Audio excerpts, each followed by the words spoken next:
We gather as people who have seen the darkness of our world. What the enemy meant for evil, God will turn it for our good. For a child has been born for us, a son given to us. Authority rests upon his shoulders, and he is named Wonderful Counselor, Mighty God, Everlasting Father. He is the Prince of Peace. We light this candle in the peace of Christ and for the peace the world has yet to know. Come, Lord Jesus, come.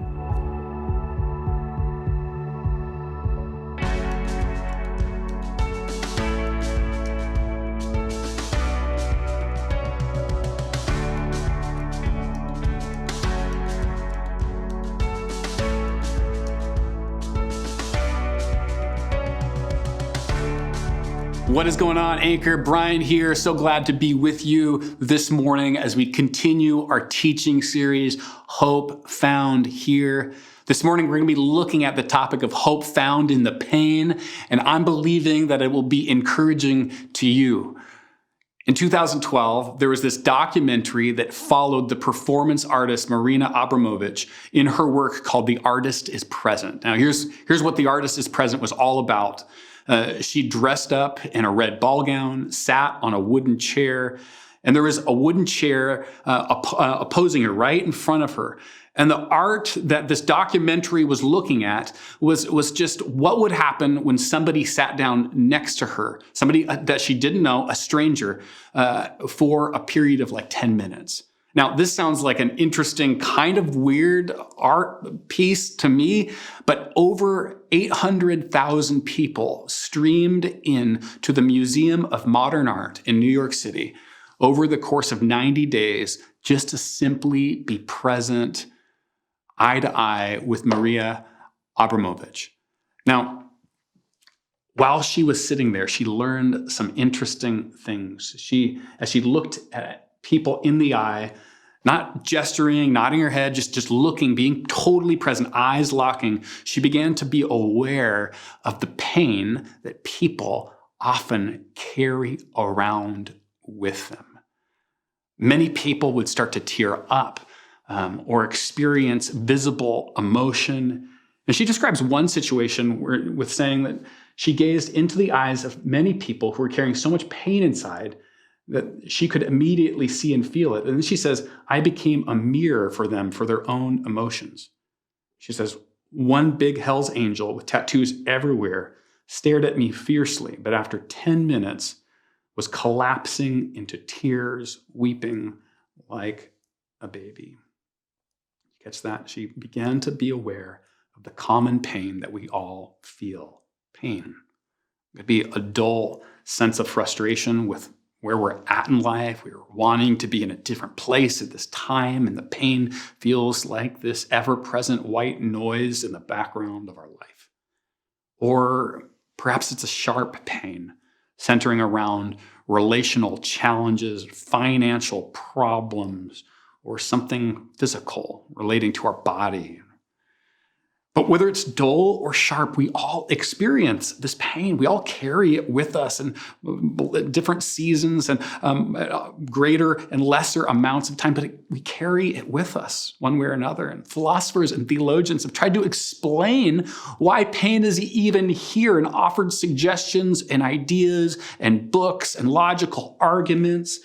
Pain has led some to stop trusting in God, asking the question, well, how could this really even be if, God is here? And while others have actually started to trust in God for the first time in the midst of their pain, saying, I need a source of strength that is greater than the problems that the world is offering me. Pain.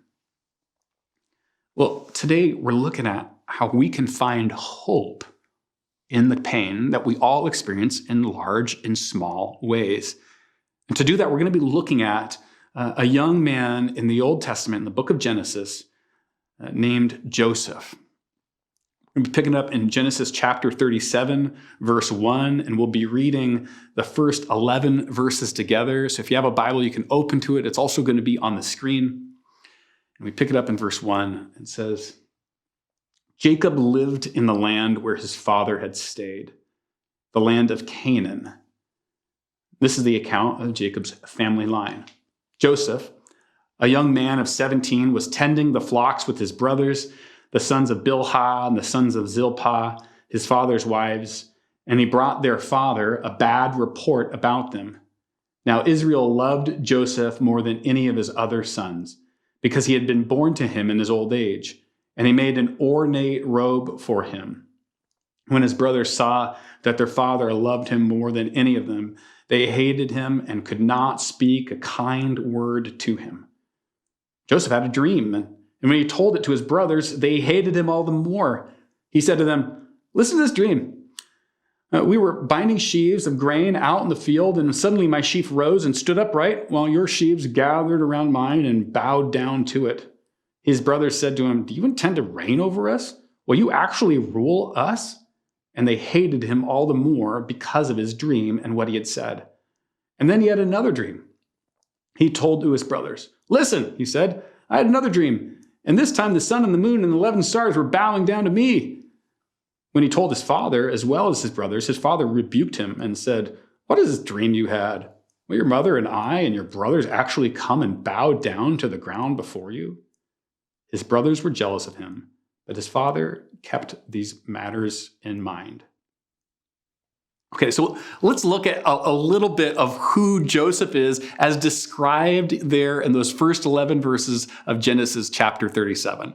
Now, there has been Bible teachers that have tried to make an argument that Joseph was a noble, had good character. But I just want to suggest that, if we actually look at the passage of Scripture, we see this self-focused braggart that just is so focused on flexing and posturing himself in as it respects to other people. Can you imagine if you had a dream? Let's say you had a dream where you were this in this exalted place, and everybody you knew, your family, your friends, they were coming and bowing down to you and doing your bidding. Now, can you imagine having that dream and then calling everybody together and announcing the dream that you had as something that was going to actually manifest at some point in actual lived history?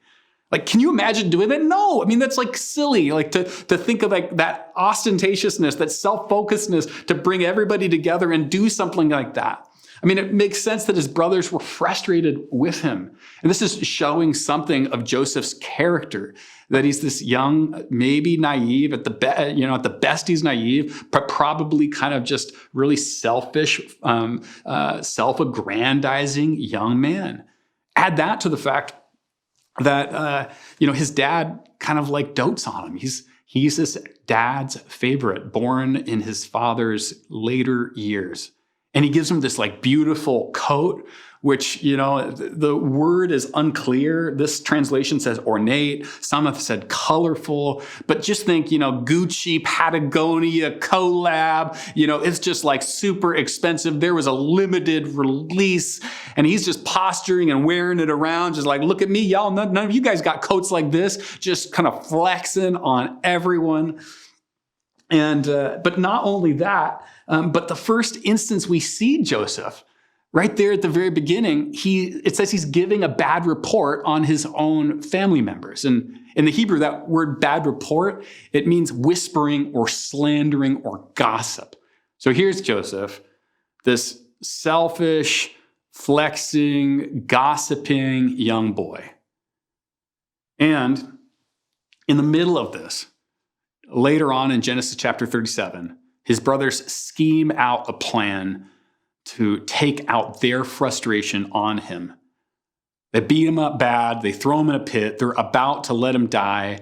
And then in an act of mercy, they decide to sell him off to some businessmen that are coming by as a slave.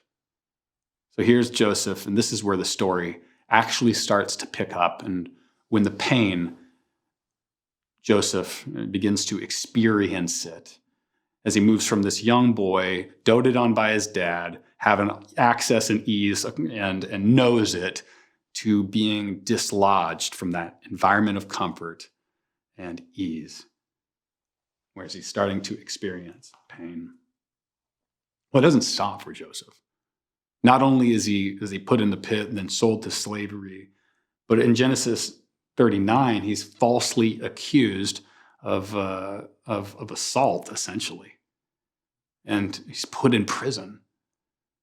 And there in prison, after years pass, somebody pledges that they're going to remember him and help him get out, but they just forget him. Meanwhile, Joseph is helping everybody else understand what their dreams are, all the while remembering back when he was a young boy that he had some dreams that are laying dormant. His dreams are not being answered, all the while he's serving other people, helping them understand their dreams. There's high and low, large and small amounts of pain coursing through Joseph's entire life. What do you do when you experience pain? I think many of us, in a situation like Joseph's, or in our own particular situations that are maybe unlike Joseph's, but still carry a measure of pain, we do one of two things. We either look for an exit, or we stare at the problem. Now, what do I mean by look for an exit? If you're in a situation that's problematic or painful, of course, the natural inclination is to want to look for an exit. We are innovative, entrepreneurial problem solvers. And when we find ourselves in a tough moment, it's natural to find our way or to seek to find a way out of that moment. In fact, for many of us, as we've rearranged our schedule to make sure that kids will have a parent at home in this challenging season, or whatever you've done with your business or your organization or your workplace, you've been a person that's been trying to problem solve in a precarious moment. So looking for an exit is not always bad, but sometimes, we're in a season of pain and there isn't actually an exit available to us. Sometimes the body just needs to heal, or the relationship is still in the process of reconciliation, or the financial challenges are still being worked through. Sometimes, in our precarious moment of pain, there isn't a readily accessible exit. And when we start to look for the exit, it becomes something we try to force. We try to force our way out of a tough situation that there really isn't an exit for. And when we do that, we either run into avoidance or escape. Avoidance is the problem actually isn't there. We pretend the problem isn't there. We sweep it underneath the rug so we don't have to interact with it. Maybe the relational challenge, the financial challenge. We keep spending in a certain way. We ignore that particular problem or that person, or we pretend that our body doesn't need to heal. So we continue to act in a certain way, ignoring the fact that it's in this healing process. And when that happens, there is greater pain waiting for us on the other side, because we've tried to force an exit strategy in a season where we just need to move through it slowly and allow the process to take its course. Sometimes maybe not as avoidance, but it's escape. We don't necessarily avoid the problem, but we try to take the edge off with another purchase or with another drink. But we always end up back at that same place. We can't be transported out of it because we need to move our way through it.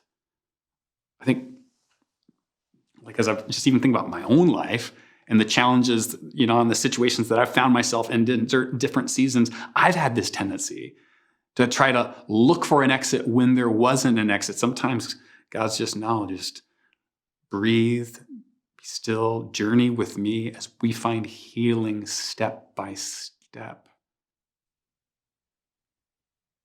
The other end of the spectrum is maybe not to look for an exit, but to stare at the problem, where we sulk and we wallow and the problem begins to dominate our horizon. So the biggest thing in our life is the problem, and God becomes smaller and moves to the periphery. And all of a sudden the object of our attention and our focus is actually the problem. And here's the thing is that when that is our mindset, when we stare at the problem, it becomes hard to find the solution and the path towards healing, because all we see is the immensity of the problem. It keeps us us up at night. It captures our attention. It could be the body that we don't like, and we're staring at the fact, the things that we don't like, not missing actually the parts that we really do appreciate because we're so focused on certain things, or we're looking at the financial situation and we're missing some other areas that God actually has blessed us. We're looking at the relational challenge. It's dominating our imagination.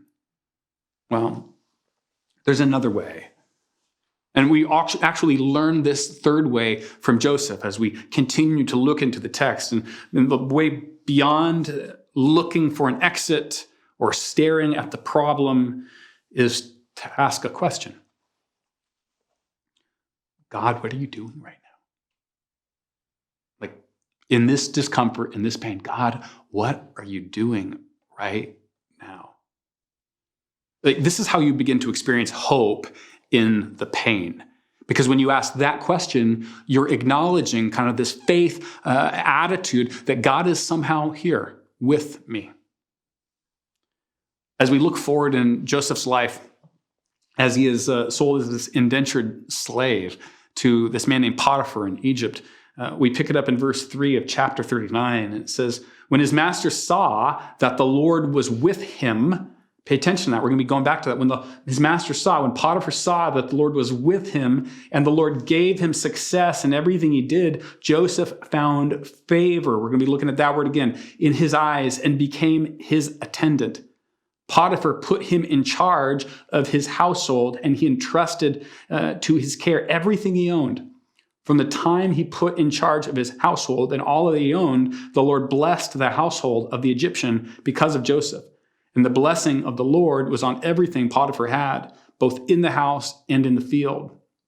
Then moving forward to verse 19, we pick this Joseph up in a very precarious situation, another place of pain. So he is an indentured slave, not experiencing the comfort and ease that he grew up in, not experiencing a father that's loving on him more so than others. He's a slave, but God, things are starting to go good for him, even though he's in this place of challenge. But as we move forward to verse 19, he's been wrongfully accused of assault on Potiphar's wife.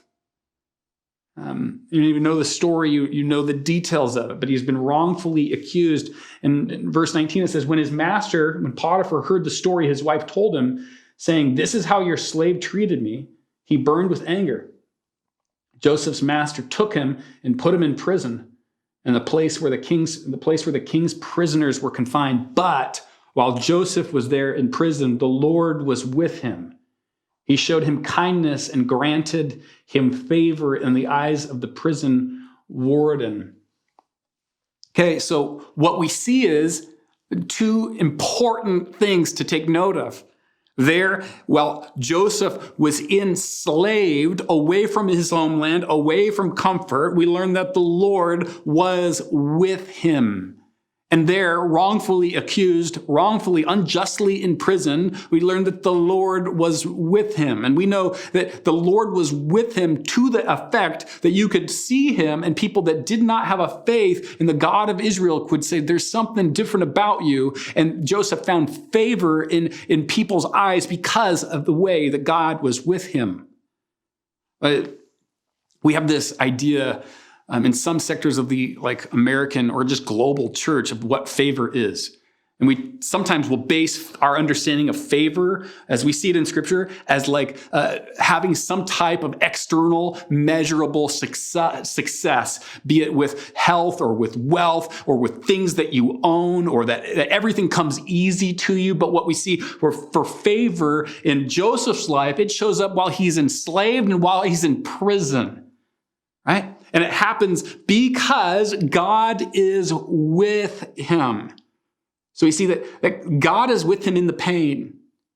And God is actually blessing him in unusual, maybe unexpected ways there in that place of pain. There's a lot to mention of this. Some people have pointed out that God is transforming Joseph from this tattletale bragger to a man of character, and putting him in a place also where in the end of Joseph's story that he actually helps bring famine relief to his family and to his people. So there's purpose that God is doing right there. He's transforming Joseph, and he's bringing Joseph to a place where he can eventually bring famine relief to people that are in desperate need, even his own family, and bring reconciliation with his brothers. There's things that are happening there. But what I want to focus on is just this simple fact that at least a couple times it says that God was with him there. That the Lord was with him. I looked up the Hebrew word with, expecting some type of profound word, but turns out it just means with. I think it's fitting.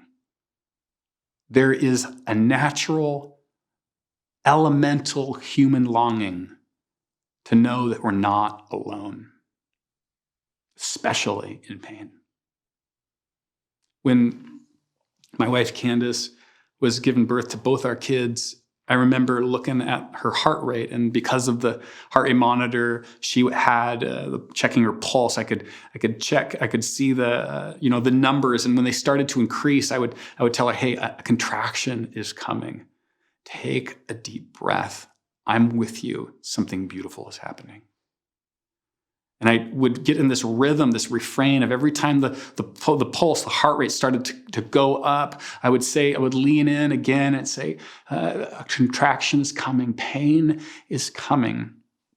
Take a breath, I'm with you. Something beautiful is happening. I'm convinced that we need people like that in our life, that are close enough to know our vital signs, our spiritual vital signs, our emotional vital signs, the place that our tells, our emotional tells. They're close enough that they can know what's happening in our life by how we wear something in our face and how our words sound coming out. They're close enough they can tell that, and they can stand with us in those moments and say, there's another bit of pain coming. Take a breath. I'm with you. Something beautiful is happening. Our tendency, in situations like that, is to come with ideas and explanations and action steps and action plans, but oftentimes that's not what we need. In fact, this is why, if you know the story of Job, Job's friends are not helpful after the period of time where they just sit with him. They're helpful when they're sitting with him. They're not helpful when they start giving their theological answers. There's a million blogs you can read about how to get out of a tough point with action steps and plans and points and bullet points and whatever. But what we need is not a blog or a person rehearsing something that we heard in a blog, or even somebody giving us a line of scripture or theological thoughts. What the more theological thing, spiritual thing to do is just to simply be with that person in the middle of their pain and look at them in the eyes and say, there might be another wave of pain coming. Take a breath. I'm with you. Something beautiful is happening. I remember as a young pastor, I guess I'm still a young pastor. There will be a day where I can't say that, but I remember as a younger pastor, a family that I had a relationship with found themselves in the midst of a very challenging moment. And I was the person to show up, to knock on the door, to make the call. And I remember not knowing what to do. I remember being at a loss. I could not get them out of the situation that they were in because it was difficult. It didn't have an exit. It was a season. And I remember, and I say this not to self-congratulate myself. Only I say this because I've messed up many times in these situations. The best that I could do, the best I had to offer, was to sit down in their chair in their house and listen. To listen. To be with them.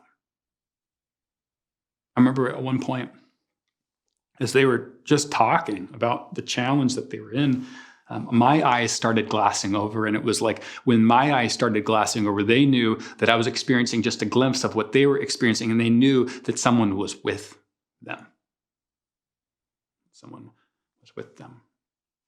Candace and I, we love this band named Penny and Sparrow. And they have this line that we actually printed it out, put it on our wall. And it says, I've seen you and I've known you. I'm not going anywhere. I've seen you and I've known you and I'm not going anywhere. This is what God was doing with Joseph in the midst of him being enslaved, away from home, in the midst of him being wrongfully accused, unjustly imprisoned. This is what God was doing. He's like, I have seen you when you're a young boy flexing on your brothers, bringing everybody around, sharing the dream that I gave you, but was not for you to share in that way. I've seen you and I've known you. I'm not going anywhere, Joseph. This is an answer. Really, I mean, the reason why this simple thing of being with another person is so profound, because we feel oftentimes like, am I just alone here? And when we look at it from a biblical perspective, it actually has its roots in the beginning of sin entering into the world, where the first thing that happens when sin enters the world is that Adam and Eve hide from each other. They cover themselves. They're afraid of being totally seen and known. And then they hide from God. And so ever since that incident, humans have been wondering, am I all alone here? Is someone really with me? And that's why it's the greatest gift that we can experience and know from God. When we ask that question, God, what are you doing here? We begin to understand and see that he is with us in a mysterious way. And it's the greatest gift that we can give to another person. This is why, this experience with Marina Abramovich was such a powerful exposition of art, because it's just someone was literally locking eyes with another person, even though it was a stranger. It was so powerful. It's why at Anchor we have the value presence, because we believe that this is what humans really are in need of with God and with each other. It's why we have started these in this unique season where like being together is difficult, growth groups, where you can like share what's happening in your life, study the word together, and be known in relationship. It's something we're reaching for here at Anchor, because we know it's a need for all of us. I imagine like God, and this is just my imagination, but I imagine God and Joseph having moments there in the midst of the years that are documented in just a few chapters where Joseph is wondering, where are you? What's going on? Whatever happened to the dreams that I feel like you gave me, God? And here I'm being wrongfully accused and sold into slavery. My brothers are doing this to me. And I'm like, where are you? And God's saying, I'm here. I'm here. Take another step. Take another breath. Something beautiful is happening. This is the call. Yeah, many of us right now are kind of experiencing kind of something along the spectrum of what could be called pain. Could feel like white noise. Kind of this just in the background, but it's there. Or it could feel really sharp. And the question we just have to daily discipline ourselves to ask is just, God, what are you doing here? What are you doing in this moment? Help me to see you as greater than the problem. Even as I don't try to avoid and escape from the problem, help me to see you as greater than the problem in this moment. And it's also the gift that we get to give to others. We get to be with our spouse who is wondering about his or her significance and worth, beauty, effectiveness, about their status as a parent in this challenging season. We get to be with them, speaking words of encouragement and strength so that they can be emboldened to take another step, knowing that something beautiful is happening. We get to be with the child that's stressing out about not being able to learn maybe as effectively as he or she wanted to in the season where access to teachers and to education is a little bit more difficult to get and reach. We get to be with our kiddos, saying, I'm with you. You're okay. Something beautiful is happening. We get to be with our friends who are experiencing precariousness around employment and finances and relationships, all of the stuff, and we get to say, it's okay, I'm with you. We get to help them hear God, get to ask questions. How are you seeing glimpses of God in this moment? Moving them away from the false paths of forcing the exit and staring at the problem. We get to do it with coworkers and neighbors, and then in this way, we get to be a glimpse of what God gave Joseph and what ultimately, not just God gave Joseph, but what God gave all of us in being born in a manger as Emmanuel, God with us. The answer to our question, am I all alone, is answered in the manger, where God says, no, you're not. I am with you. Where ultimately, on the cross, he takes all of our brokenness and questions on himself so that we might be clothed in all of his honor and all of his relational connection with the God, Father, Son, Holy Spirit. He's given us everything. This is the invitation for you right now. Maybe you haven't asked that question. God, where are you in this moment? How are you working? Maybe this is the opportunity to ask that question for the first time. Maybe it's a time to ask it again. Maybe it's a time to help a person, just simply be with them. But this is how we find hope in the pain.